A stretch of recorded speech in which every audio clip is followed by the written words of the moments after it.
American football.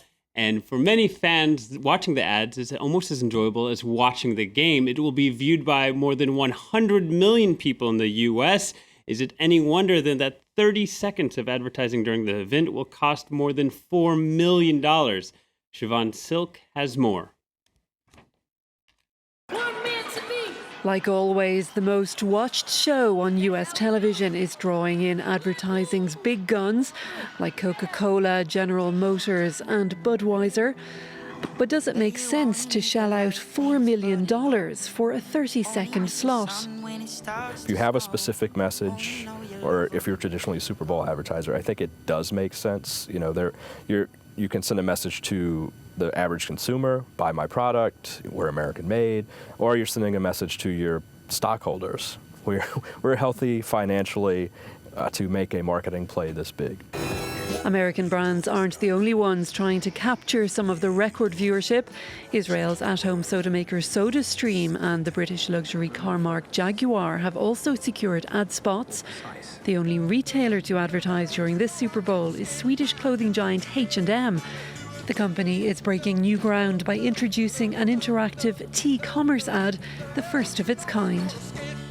If you have a Samsung Smart TV, while you're watching the game and you see the commercial, the collection will appear around the commercial, so you're going to see it.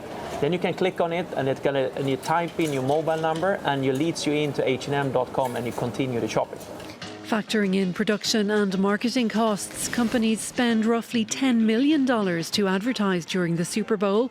In America, over 100 million pairs of eyes will be watching on Sunday, and for many viewers, the commercials get as much attention as the game. Well, it's time for you to take us through the markets now. That's right. European markets just opening up now.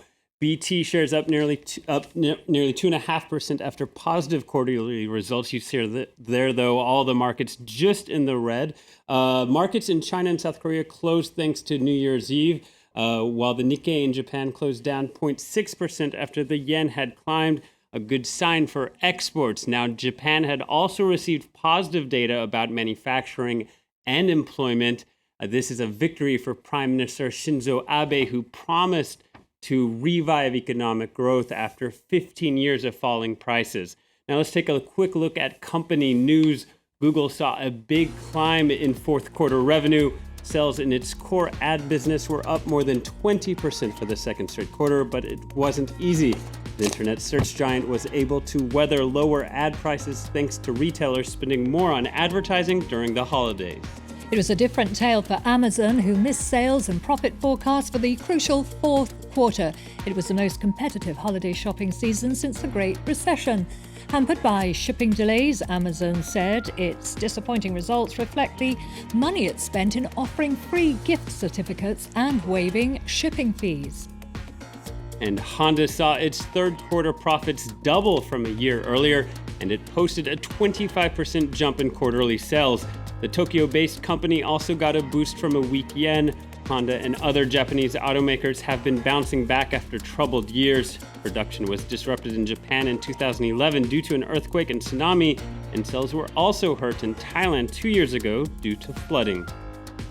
And finally, an interesting story out of Japan about a traditional doll maker trying to find a modern twist. That's right. They're using the likes of U.S. Ambassador Caroline Kennedy and Japanese Prime Minister Shinzo Abe to be miniature figurines known as Hina dolls. These dolls are meant to ward off bad luck for young girls. Now, Kennedy and Abe were chosen because they lifted people's spirits throughout the year in Japan, but the doll maker says it wasn't exactly easy trying to recreate the Japanese Prime Minister. Let's take a listen. There aren't many images of Mr. Abe when he's smiling.